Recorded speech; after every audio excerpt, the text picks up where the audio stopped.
자, 주일입니다.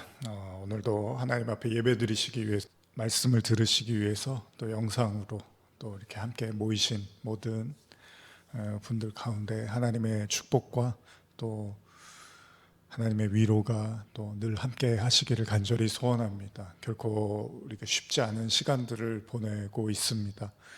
그러나 하나님은 어디에나 함께 하십니다. 여러분들이 어디에 계시든지 지금 이 시간 하나님의 말씀을 듣고 또 기도하며 예배자로 나아갈 때 하나님이 부어주시는 긍휼과 자비로 또 오늘도 위로와 그리고 하나님의 그 이끄심을 경험하는 예배의 시간 되기를 간절히 소원합니다. 말씀 함께 나누시겠습니다. 우리는 지난 주일 마태복음 20장에 등장하는 포도원 품꾼의 이야기를 통해서 예수님께서는 우리가 사는 세상의 법칙이 아니라 예수님만의 독특한 그 산술 방식으로 품꾼들에게 삭스를 주는 이야기를 나눴습니다. 그건 이미 우리가 나눈 것처럼요, 주인은 일꾼들에게 동일한 금액의 삭스는 주었지만 문제는 일한 분량이 전혀 달랐다는 겁니다. 그러니까 많이 일한 사람이나 그렇지 않은 사람이나 주인은 똑같은 금액의 액수를 지급했다는 거죠. 지난 시간에 우리가 나눴던 말씀을 좀 한번 다시 떠올려 보시면서 마태복음 20장의 그 포도원 품꾼 이야기를 먼저 한번 생각해 보시면서 또 오늘 말씀을 계속 이어나가겠습니다. 물론 이것은 어떤 의미에서 쉽게 이해가 갈 수도 있습니다.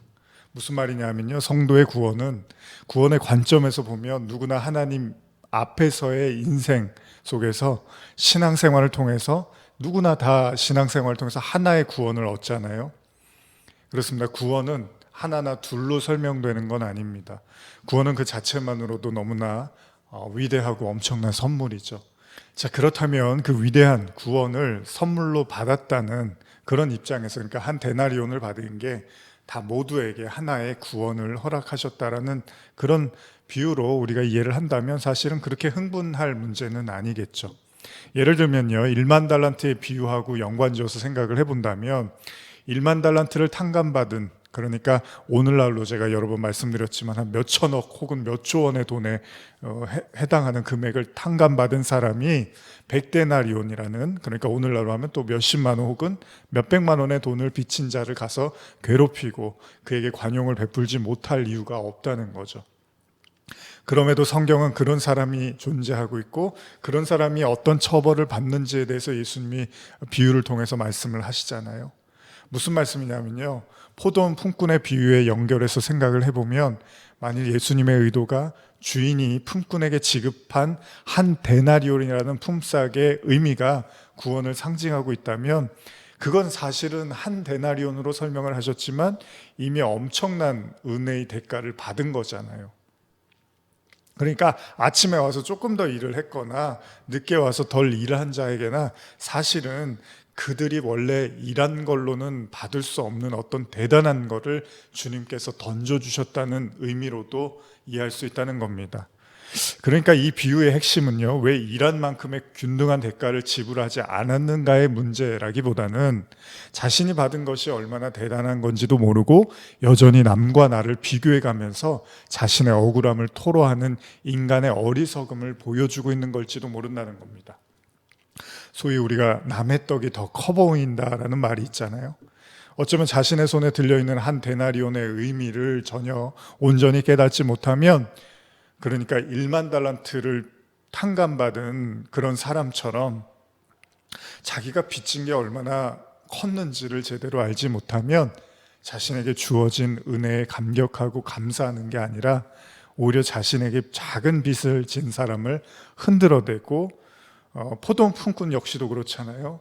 내가 받은 거 하나를 받았는데 저 사람도 하나를 받았다는 이유 때문에 막 분노를 하고 화를 내고 있다는 겁니다. 예수님은 이 비유가 그다지 간단한 것이 아니라고 말씀이라도 하시는 것처럼요, 비유의 마지막에서 이렇게 말씀을 하십니다. 마태복음 20장 16절인데요. 이와 같이 나중된 자로서 먼저 되고 먼저 된 자로서 나중되리라. 자, 과연 예수님, 이 비유를 말씀하신 예수님은 이 비유하고 지금 마지막에 이 내용과 어떤 관계가 있는 걸까? 도대체 이 말씀이 어떤 의미이길래 예수님은 이 비유의 마지막을 이렇게 마무리하고 계시는가? 아마 여러분들도 신앙생활 하시면서 들어보셨을 얘기죠. 나중된 자가 먼저 되고 먼저 된 자가 나중되고. 사실 신앙생활을 얼마 시작하지 않은 사람에게는 왠지 모르게 좋게 들릴 수 있는 얘기고요. 반대로 신앙생활을 오래 해온 사람에게는 뭔가 조금은 씁쓸할 수 있는 이야기죠. 그렇습니다. 우리들도 그런 류의 이야기를 많이 합니다. 처음에 뭔가 잘 되는 것 같아서 그게 잘 된다고 생각을 했는데 사실 시간이 지나고 나니까 그렇지 않은 경우들도 우리가 많이 겪다 보니까 이제 처음에 잘 됐다고 해서 그걸 믿지 않고 시간을 두고 눈여겨보는 그런 이제 습관이 우리가 생기게 되는 거죠. 그러니까 마라톤과 같은 장거리 달리기처럼요. 처음에는 꼭 1등을 치고 달려 나오는 사람이 반드시 마지막에도 1등을 한다는 보장은 없다는 거죠. 결국 경기의 마지막이 다 끝나야지만 누가 1등을 할 수 있는지를 알게 되는 거죠. 사실 어렵지가 않은 이야기입니다. 우리는 시간이라는 걸 살고 있기 때문에요. 시간이 흘러봐야지만 알 수 있는 것들이 있죠. 그 사람이 좋은 사람인지 그렇지 않은 사람인지. 그래서 우리는 나이가 들수록요, 사람을 그렇게 쉽게 판단하지 않으려고 합니다. 왜냐하면 시간이 지나야만 보이는 것들이 있기 때문입니다. 그렇다면 예수님께서 하시고 싶은 이야기는 뭘까요? 혹시 이런 이야기일까요? 시간이 흘러봐야 안다.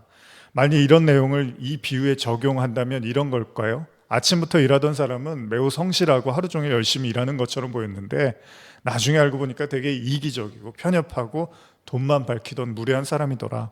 그런데 나중에 온 사람은 할 일이 없어서 데려다가 일을 시켰는데 짧은 시간이지만 열심히 일했고 성실하고 자신이 받은 것에 만족할 줄 아는 아주 예의 바른 사람이더라. 그래서 주인이 보니까 나중에 온 사람이 처음 온 사람보다 더 낫다. 이런 얘기를 하신 걸까요? 근데 그러기에는 뭔가 석연치가 않죠. 나중된 자가 먼저 되고 먼저 된 자가 나중되고. 자, 우리는 오늘 이 구절을 한번 살펴보면서 다른 본문에도 등장을 하는 구절들을 좀 찾아볼 필요가 있습니다. 개역개정에서 이 내용들을 살펴보면요, 이제 다른 복음서에도 등장을 하는데 오늘 읽으신 그 마태복음 바로 앞장에도 또 이 내용이 한 번 더 등장을 합니다. 우리 한번 같이 읽어볼까요? 마태복음 19장 27절에서 30절입니다. 이에 베드로가 대답하여 이르되 보소서 우리가 모든 것을 버리고 주를 따라 싸운데 그런즉 우리가 무엇을 얻으리이까? 예수께서 이르시되 내가 진실로 너희에게 이르노니 세상이 새롭게 되어 인자가 자기 영광의 보좌에 앉을 때에 나를 따르는 너희도 12보좌에 앉아 이스라엘 12지파를 심판하리라. 또 내 이름을 위하여 집이나 형제나 자매나 부모나 자식이나 전토를 벌인 자마다 여러 배를 받고 또 영생을 상속하리라. 어떤 사본에는 부모나 아래 아내나가 있음. 그리고 30절입니다. 그러나 먼저 된 자로서 나중되고 나중된 자로서 먼저 될 자가 많으니라. 여기서도 우리는 같은 표현을 보게 되는데요. 자, 베드로는 예수님께 묻습니다. 그의 질문은요, 우리가 모든 걸 버리고 주님을 따랐는데 이제 우리가 얻게 될 게 무엇인지에 대해서 궁금해서 질문을 하는 거죠. 예수님 말씀하십니다. 세상이 새롭게 되어서 나를 따르는 너희도 12보좌에 앉아 12지파를 심판할 거다. 아울러 주님이 덧붙이신 말씀은요, 주님의 이름을 위하여 모든 것을 버린 자들은 그들이 버린 것보다 훨씬 더 많은 것을 받을 것이며 아울러 영생을 상속받을 것이라 라고 이렇게 말씀을 하십니다. 그리고 여기에다가 덧붙이는 게 바로 먼저 된 자와 나중된 자에 대한 말씀입니다. 보편적으로 우리는 이런 내용을요, 복음을 먼저 받아들였던 유대인들에서 나중된 자, 그러니까 이방인으로 복음이 넘어가는 것을 이해하기도 합니다. 그러니까 이스라엘은 하나님의 선택과 은혜를 받았지만 하나님의 뜻을 알지 못하고 오히려 우상숭배의 죄를 저질렀잖아요. 그래서 하나님 앞에 올바로 서지 못했습니다. 결국 복음은 이방인들을 향해서 흘러가게 되고 이것이 구약과 신약에 나타나고 있는 복음의 흐름으로 보는 것이 우리가 일반적인 생각이잖아요. 그러나 지금 본문과는 사실은 또 꼭 맞아떨어진다라고 보이는 것 같지는 않습니다. 그러니까 다시 한번 생각해 보시면 예수님께 대한 베드로의 모든 것을 버린 자들의 복, 그리고 그 질문을 하자 예수님이 답변하시죠. 그렇게 가족과 전토를 벌인 자들이 누리게 될 영생, 그리고 또 말씀하신 먼저 된 자와 나중된 자의 말씀, 좀 더 우리가 생각해 볼 필요가 있습니다. 또 우리가 지난주, 지금 오늘도 그렇지만 계속 나누고 있는 포도원 품꾼의 비유도 보면 아침부터 일한 자와 나중에 온 자와 같은 품삯을 받는 것, 그리고 이에 대해서 불평을 하는 품꾼, 그리고 예수님의 말씀, 뭐라 그러죠? 먼저 된 자와 나중된 자. 그리고 우리는 또 다른 본문에서 이 먼저 된 자와 나중된 자에 대한 표현을 볼 수 있는데요. 누가복음 13장 23절에서 30절입니다. 좀 긴데요. 읽어보겠습니다. 어떤 사람이 여짜오되 주여 구원을 받는 자가 적으니이까 그들에게 이르시되 좁은 문으로 들어가기를 힘쓰라. 내가 너희에게 이르노니 들어가기를 구하여도 못하는 자가 많으니라.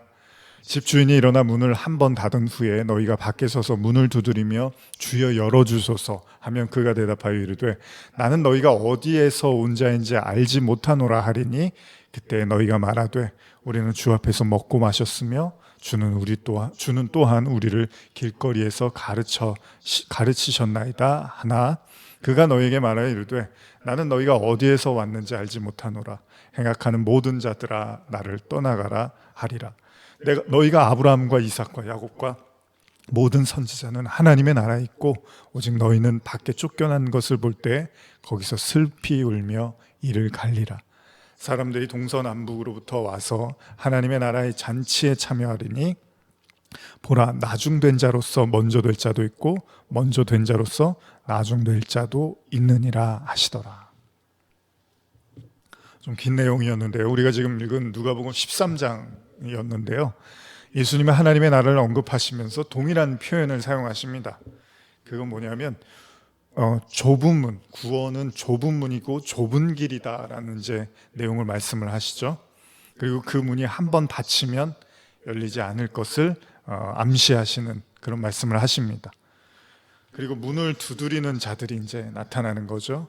근데 문제는 뭐냐면 이제 문 두드리는 자는 당연히 그 문이 열릴 거라고 생각하고 문을 두드렸는데 문제는 집주인이 그들을 보고 도무지 알지 못한다고 말을 하는 거예요.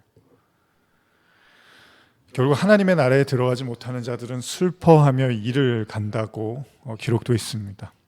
이때 예수님이 덧붙이신 게 나중된 자로서 먼저 될 자들에 대한 말씀을 또한 이어나가십니다. 이 본문을 가만히 생각해 보면요, 주인의 집에 들어가기 위해서 문을 두드린 자들의 한번 이야기를 좀 살펴보려고 하는데요. 26절 다시 보면 그때 너희가 말하되 우리는 주 앞에서 먹고 마셨으며 주는 또한 우리를 길거리에서 가르치셨나이다 하나, 이런 표현이 나옵니다. 그들은 이렇게 생각한 거예요. 주님과 늘 함께 먹고 마셨고 심지어는 배웠대요. 매번 말씀을 듣고 가르침을 받았다고 하는 거예요. 근데 문제는 뭐냐면 예수님은 아니래요. 27절이죠. 그가 너희에게 말하여 이르되 나는 너희가 어디서 왔는지 알지 못하노라.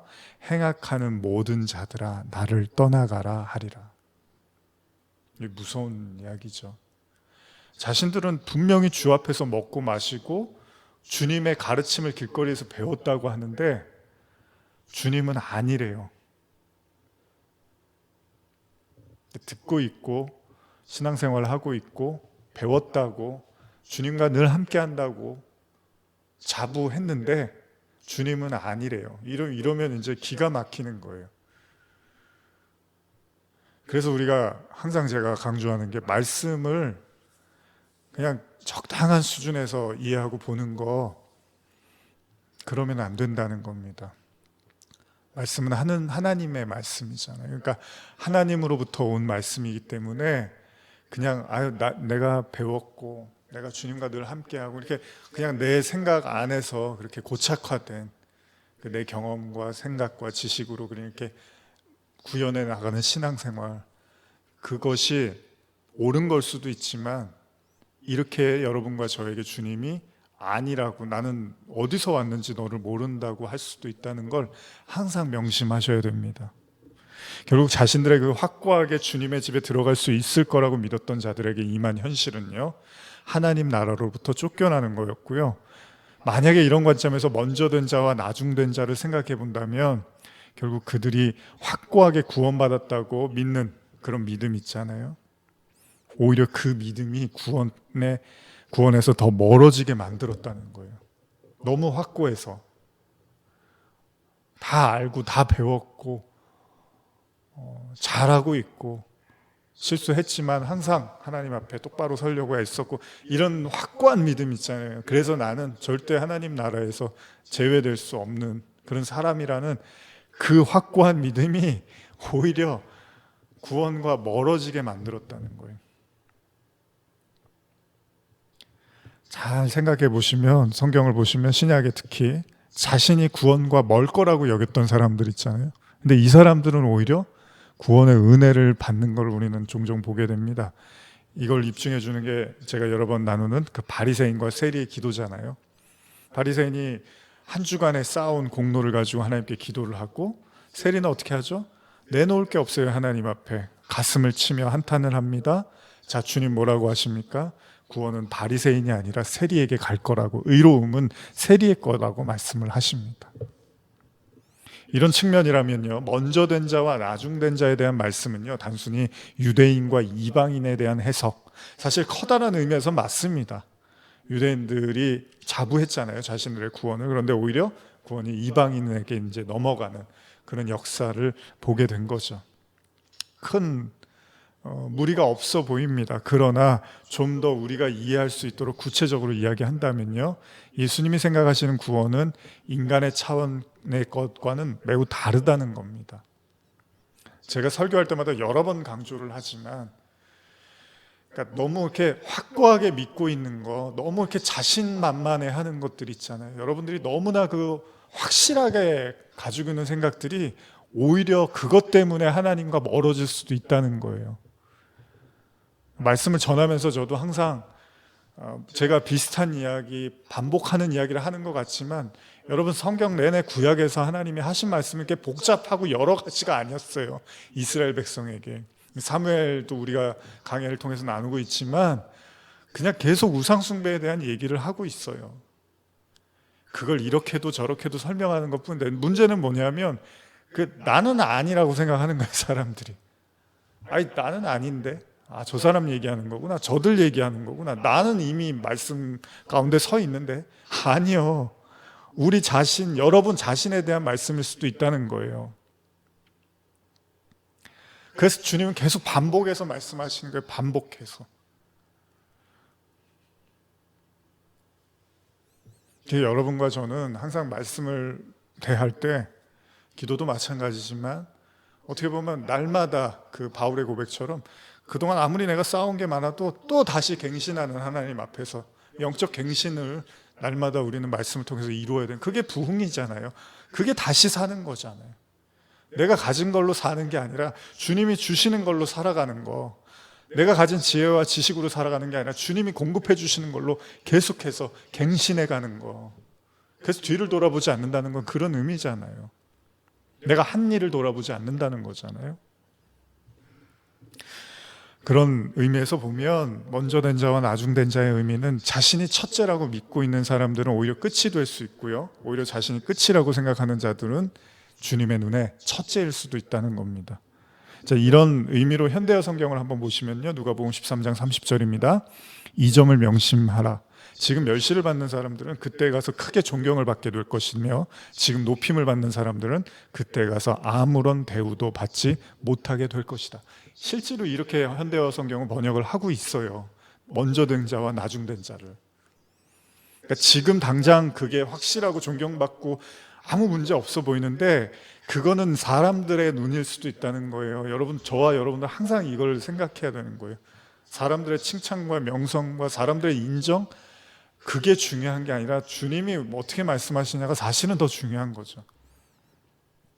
성경 원어도 마찬가지입니다. 먼저라는 단어의 첫 의미는 첫째, 최고라는 의미를 갖고 있고요, 나중이라는 단어는 극도의 맨 끝에 마지막에 가장 가치 없는, 가장 작은이라는 뜻을 지니고 있습니다. 다시 말하면 인간의 최고가 하나님께 아무것도 아닐 수 있고요, 인간들이 무시하고 가치 없는 것으로 여겼던 그가 하나님께 오히려 더 소중한 사람으로, 가치 있는 사람으로 여겨주실 수도 있다는 겁니다.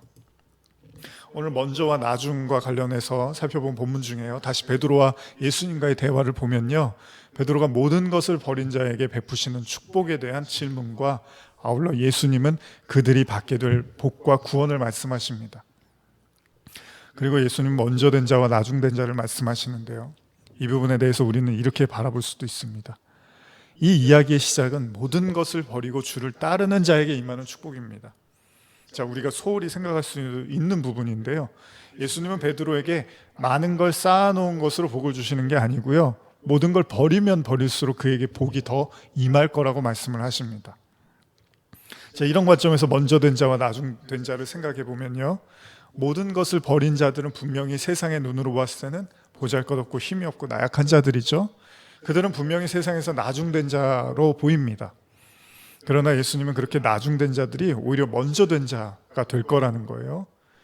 바울이 고린도 교회에 편지를 쓰면서 이런 표현을 사용하는데요. 고린도후서 6장 3절에서 10절인데요. 한번 읽어볼까요?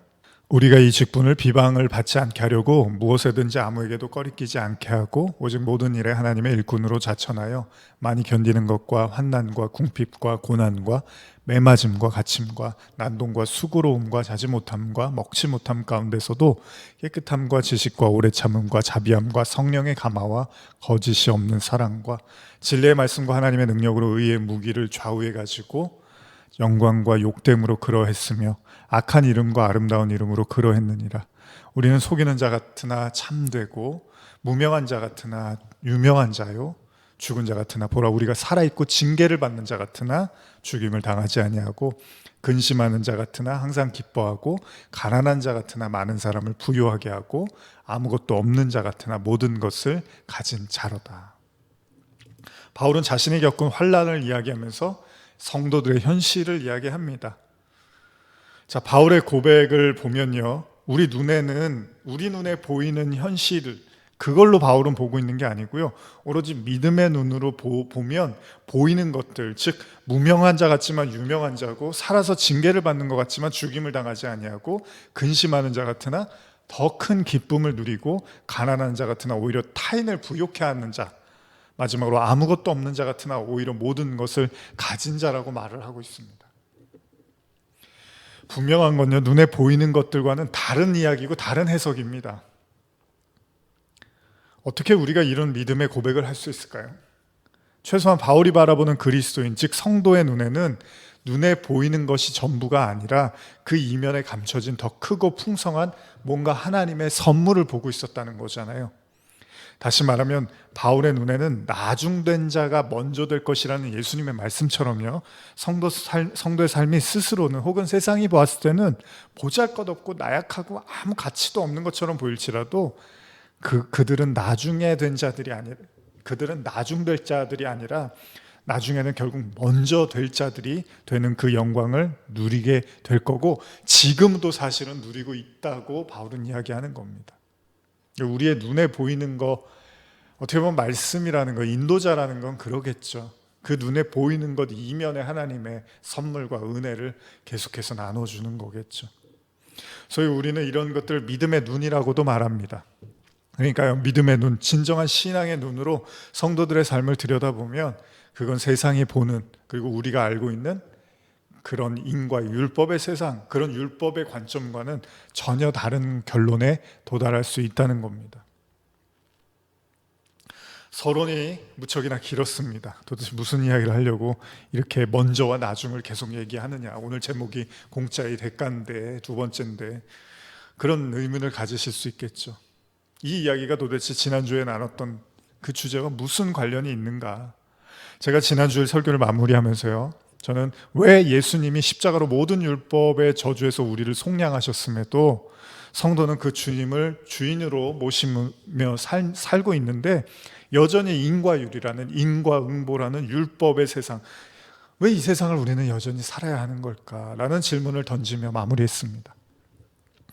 그렇습니다. 성경은요, 구원을 값없이 돈 없이 하나님께서 공짜로 주시는 선물이라고 말씀하시면서 오히려 성도의 삶은 끊임없는 대가를 치러야만 살 수 있는 현실, 왜 우리는 이런 현실을 하나님께서 살게 하시는 걸까? 이런 것들을 우리가 나눴죠. 지난주에 나눈 전도서의 말씀을 한번 다시 보시면 3장 9절 10절인데요. 전도서 일하는 자가 그의 수고로 말미암아 무슨 이익이 있으랴 하나님이 인생들에게 노고를 주사 애쓰게 하신 것을 내가 보았노라. 왜 하나님은 인생들에게 노고를 주시는 걸까요? 왜 우리의 삶이 값없이 돈 없이의 삶이 아니라 끊임없이 대가를 치러야만 살 수 있는 그런 삶의 연속 속에 놓여 있는 걸까요? 우리는 질문했었죠.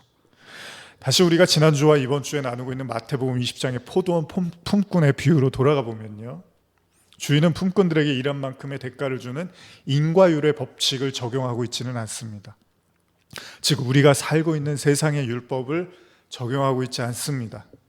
아침부터 일한 품꾼의 멘탈이 붕괴가 되는 순간이죠. 소위 멘붕이 온 겁니다. 근데요, 주인이 뭐라고 하죠? 난 아무 잘못이 없다고 해요. 마태복음 20장 13절 다시 읽어볼까요? 주인이 그 중에 한 사람에게 대답하여 이르되 친구여 내가 내게 잘못한 것이 없노라 내가 나와 한 데나리온의 약속을 하지 아니하였느냐. 주인은 당당합니다. 내가 너와 약속한 한 데나리온을 나는 분명히 책임지었다. 그런데 무엇이 잘못되었니? 그렇습니다. 품꾼은 더 할 말을 잃었습니다. 분명 자신도 알고 있는 계약이에요. 그러나 그가 화가 나는 건 나중에 온 사람에게 어떻게 자신과 똑같은 대우를 해주느냐는 거잖아요. 분명히 세상의 법칙으로 보면 매우 불공평한 법칙입니다. 근데 더 놀라운 건 주인이 이걸 전혀 불공평하다고 생각하지 않는다는 겁니다. 현대어로 제가 20장 14절 15절 읽어드릴게요. 마태복음 자네 품삯이나 가지고 가게. 이 모든 사람에게 똑같이 준 것은 내 마음에 달린 것일세. 내 돈을 내 마음대로 주는데 무엇이 잘못인가? 내가 친절을 베푼 것이 자네 비위에 거슬린단 말인가? 어떤 일에 대한 숱한 질문과 숱한 의문에 도대체 왜 그렇게 하셨냐는 우리의 질문에요, 우리가 딱히 더 반문할 수 없게 만드는 대답이 있습니다. 그게 뭐죠? 내 마음이야. 주인은 한술 더 떠서요, 늦게 온 자에게 대한 품삯으로서 한 데나리온은 내 친절, 자신의 친절이고 자신의 선이라고 말을 하고 있습니다. 먼저 가지고 있는 우리의 생각, 먼저 가지고 있었던 우리의 관념, 먼저 가지고 있었던 우리의 세계관, 먼저 가지고 있었던 우리의 질서와 법칙, 주인은 그렇게 생각 안 하고요, 내 마음이고 내 선의야라고 이야기를 합니다. 하나님은 우리와 다르다는 거예요. 그냥 다른 게 아니라 완전히 틀리시다는 거예요. 우리가 잘 아는 이야기 중에서요, 성경에서 이를 따르지 말라고 경고하는 인물이 한 명 있습니다. 아주 유명한 인물 중에 한 명이죠. 오늘 제가 나누고 싶은 사람은 바로 야곱의 형 에서입니다. 이전에도 제가 나누었지만 에서에 대한 가장 큰 교훈은 바로 그가 가진 장자의 명분을 너무나 가볍게 여긴 거죠.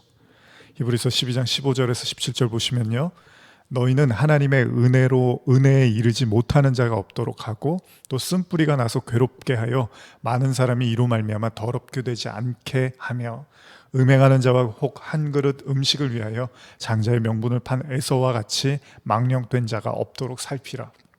너희가 아는 바와 같이 그가 그 후에 축복을 이어받으려고 눈물을 흘리며 구하되 버림바가 되어 회개할 기회를 얻지 못하였느니라. 그는 자신이 가진 장자의 명분이 얼마나 소중한 것을 알지를 못합니다. 왜 그렇습니까? 공짜로 줬기 때문입니다. 하나님이. 그렇습니다. 태어날 때 형 동생으로 선택해서 태어나는 것이 아닙니다. 우리가 선택할 수 없는 영역이 있습니다. 모든 인간은 태어나지만 그 태어남에 대한 선택을 스스로 할 수는 없습니다. 말 그대로 주어지는 겁니다. 태어나 보니까 여긴 거예요. 에서는 야곱과 동시에 태어났지만 형으로 태어나는 복을 받았습니다. 왜냐하면 이스라엘에서는 장자는 아버지의 축복을 받는 그런 대상이었습니다. 그런 그에게 배고픔이 밀려왔고 어느 순간 그는 자신이 가장 소중히 여겨야 할, 어쩌면 인간의 힘으로는 가질 수 없는, 돈을 주고도 살 수가 없는 거잖아요. 오로지 하나님으로부터만 올 수 있는 선물이자 축복을 동생 야곱에게 팔아 넘깁니다. 창세기 25장 29절에서 34절이죠. 야곱이 죽을 쑤었더니 에서가 들에서 돌아와서 심히 피곤하여 야곱에게 이르되 내가 피곤하니 그 붉은 것을 내가 먹게 하라 한치라. 그러므로 에서의 별명은 에돔이더라. 야곱이 이르되 형의 장자의 명분을 오늘 내게 팔라. 에서가 이르되 내가 죽게 되었으니 이 장자의 명분이 내게 무엇이 유익하리요.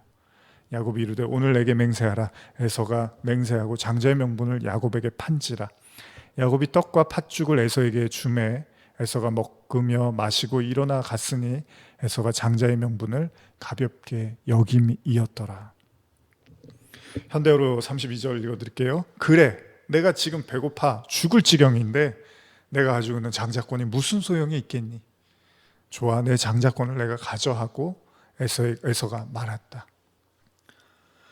소중한 것의 가치를 모르고요, 돈을 주고도 살 수 없는 그 무엇과도 비교할 수 없는 오로지 하늘에서만 주어지는 장자의 명분을요 꼴랑 팥죽 한 그릇에 팔아버립니다. 누가 배고프다고 다이아를 과자 한 봉지와 바꾸겠습니까? 누가 아무리 배가 고프다고 진주를 빵 한 봉지와 바꾸겠습니까?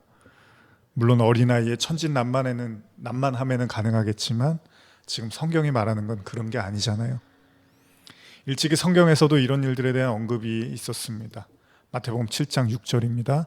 거룩한 것을 개에게 주지 말며 너희 진주를 돼지 앞에 던지지 말라. 그들이 그것을 발로 밟고 돌이켜 너희를 찢어 상하게 할까 염려하라. 현대로 읽어드릴게요.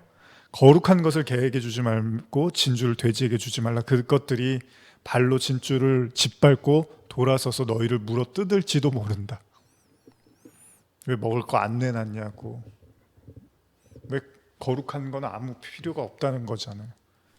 귀한 걸 귀한 것으로 알아보지 못하고 거룩한 걸 거룩한 것으로 깨닫지 못한 자들에게 성경은 개와 돼지로 묘사를 하고 있습니다. 다시 말하면 공짜로 얻은 것을 진짜 거저 알고 있다는 겁니다. 처음부터 공짜로 존재하는 건 없습니다, 여러분. 결국 그건 누군가의 노력과 손길에 의해서 만들어진 겁니다.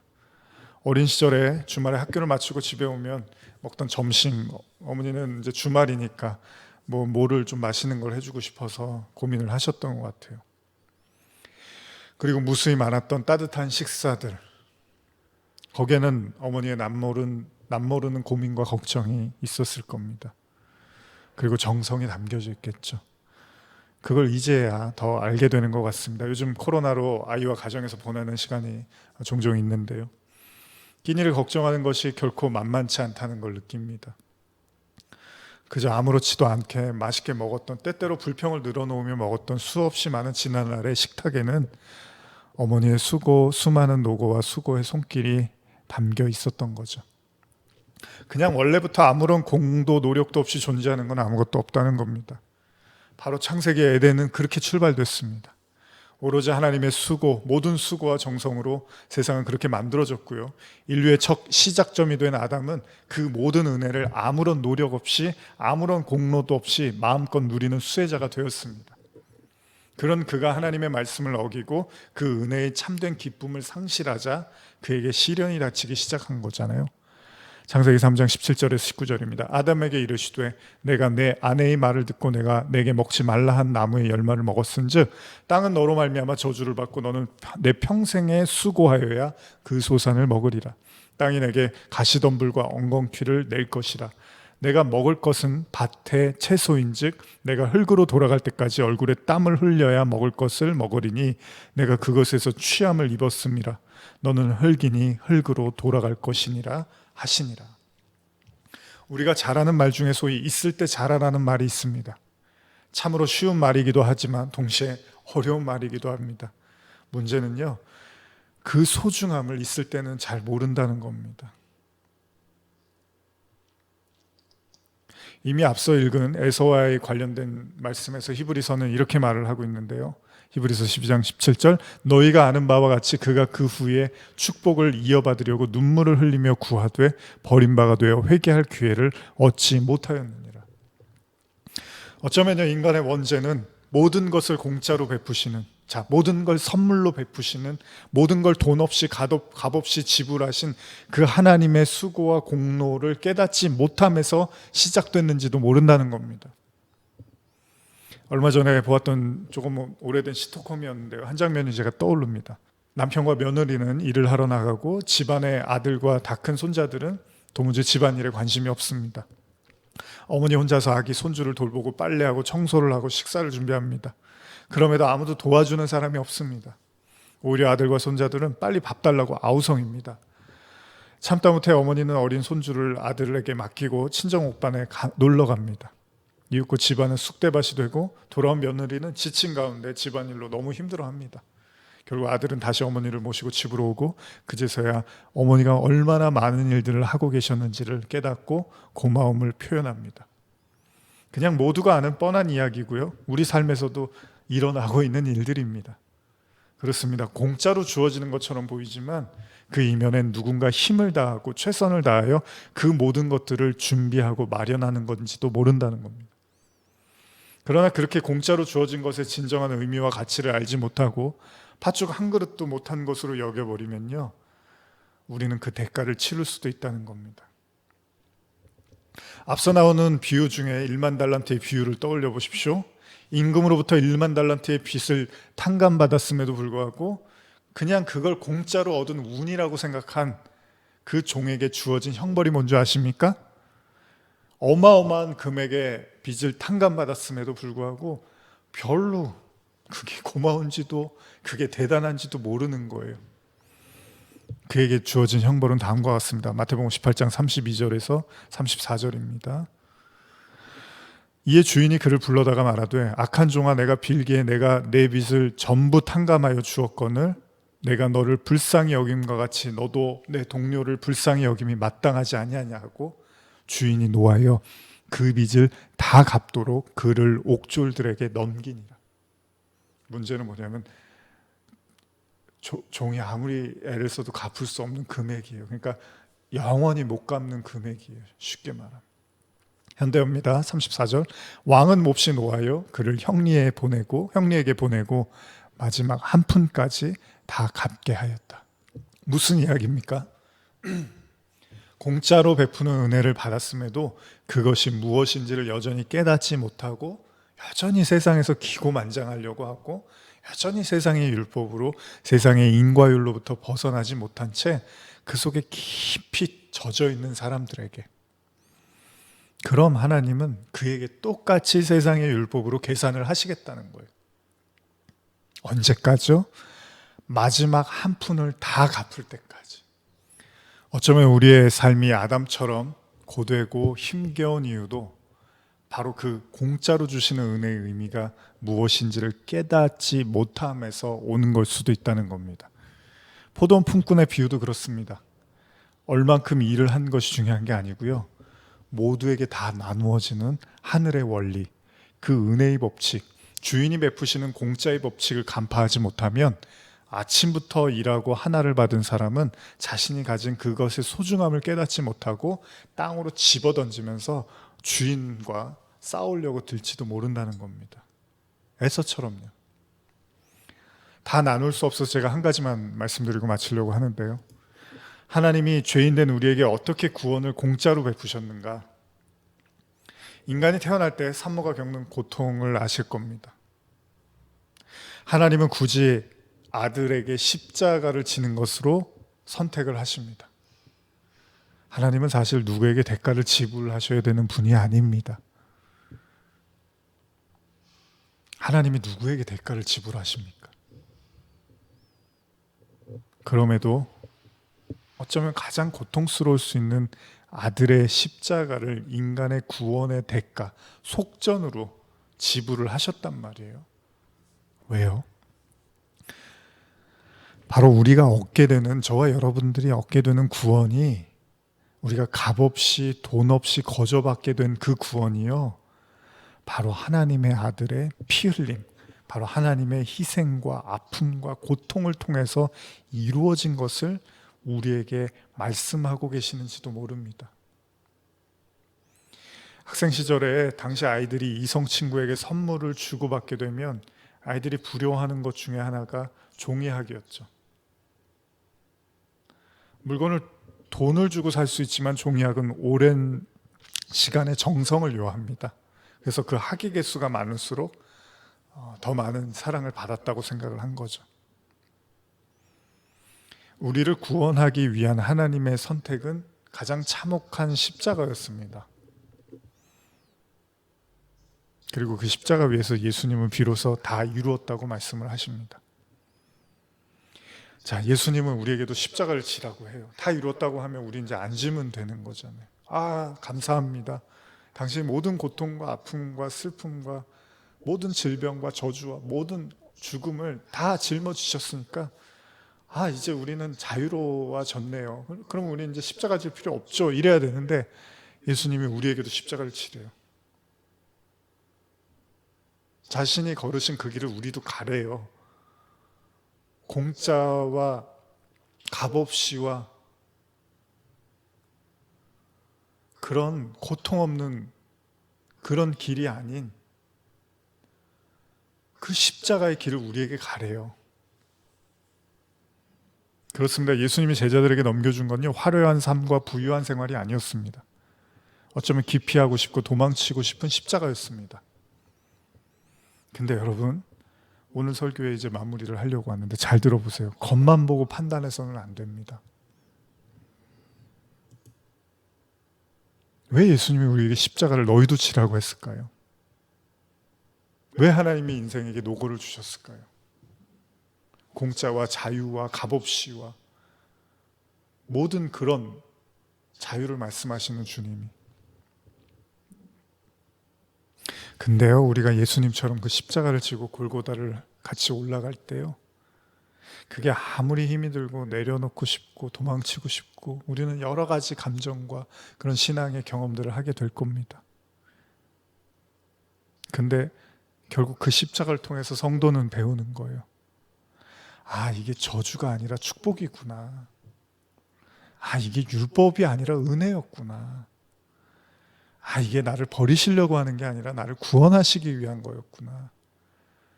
이게 고통을 주시려고 한 게 아니라 안식을 말씀하시는 거였구나. 이 십자가에 하나님의 사랑과 선물 그리고 하나님의 마음이 고스란히 담겨져 있었구나. 무슨 이야기입니까? 결국 우리는 그 십자가를 통해서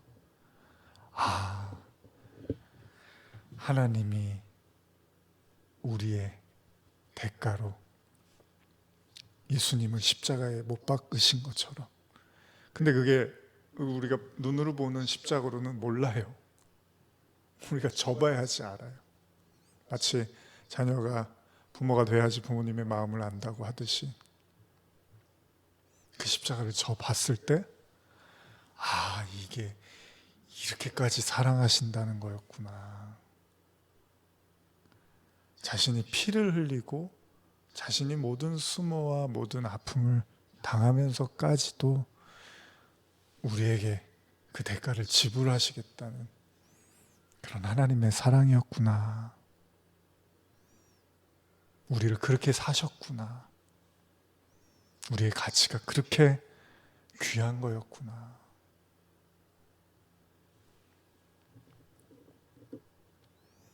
그냥 버려도 되는, 그냥 신이 토기장이 뷰처럼 만들고 그냥 버려도 되는데 그 버려져야 될 어쩌면 그런 질그릇 하나를 사시기 위해서 하나님이 그냥 돈을 지불하는 게 아니라 자신을 지불하는, 자신의 아들을 지불하는 기이한. 근데 그 마음을 어떻게 알아요? 우리가 십자가를 져야지만 아는 거죠. 그게 내 십자가가 돼야지만 그 하나님이 내 아버지, 내가 그 예수님으로 말미암아 자녀가 됐다는 걸 알게 되는데, 그래서 십자가 지라고 하신 거예요. 우리 괴롭히려고 하신 게 아니라. 결국 저와 여러분들이 비로소 그 아버지의 안식과 사랑의 마음을 깨달을 때 비로소 세상을 창조하신 아버지도 쉬게 될 수 있을 것입니다. 창세기 2장 1절에서 3절 읽고 마치겠습니다. 천지와 만물이 다 이루어지니라. 하나님이 그가 하시던 일을 일곱째 날에 마치시니 그가 하시던 모든 일을 그치고 일곱째 날에 안식하시니라. 하나님이 그 일곱째 날을 복되게 하사 거룩하게 하셨으니 이는 하나님이 그 창조하시며 만드시던 모든 일을 마치시고 그날에 안식하셨습니다. 기도하시겠습니다. 하나님 감사합니다. 공짜의 대가는 하나님 자신을 내어주는 바로 예수 그리스도의 십자가였습니다. 공짜로 주어졌다고, 진짜로 공짜, 아무 값어치도 없는 줄 착각하고 사는 많은 성도들, 크리스찬들이 있습니다. 어쩌면 우리 자신이 에서와 같이 하나님이 주신 것들이 얼마나 가치 있고 소중하고 하나님의 피를 흘려가며 치른 대가로 우리에게 주신 것들임에도 우리는 쉽사리 내어 던질 수도 있는 우리의 감정과 우리의 기분에 따라 언제든지 팥죽 한 그릇과 바꿔 먹을 수 있는 연약한 자들일지도 모릅니다. 우리는 오늘도 살아갑니다. 오늘 그 삶을 통해서 주님의 그 공짜의 은혜 그리고 안식의 그 은혜를 깨닫고 찬송하게 하여 주시옵소서. 예수님의 이름으로 기도합니다. 아멘.